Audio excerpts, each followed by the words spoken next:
হারাম রিজিক। এই তিনটি পথ আপনার হালাল রিজিকটাকে হারাম করে দেয়। নাম্বার 1, মিথ্যা কথা বলে পণ্য ক্রয় বিক্রয় করা। নাম্বার 2, ওজনে কম দিয়ে মাল ক্রয় বিক্রয় করা। নাম্বার 3, সুদের সাথে সম্পৃক্ততা সমস্ত কর্মকাণ্ড আপনার হালাল ইনকামকে হারাম করে দিবে। ভাই, 2 টাকা লভ্যাংশ কম করেন কিন্তু হালাল করেন।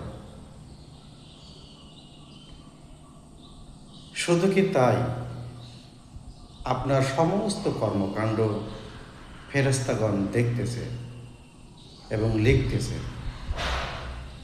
শুধু এখানেই শেষ নয়, মহান রব্বুল আলামিন আপনাকে, আমি যেমন ভিডিও করতেছি সচক্ষে আপনি দেখতে পাচ্ছেন, আমি দেখতে পাচ্ছি, মহান আল্লাহ আমার আপনার সমস্ত কর্মকাণ্ডগুলি দেখতেছে। অতএব সাবধান, হারাম ছেড়ে দিয়ে আসেন, হালাল পন্থায় জীবন গড়ি, হালাল ভয়ে বাঁচি।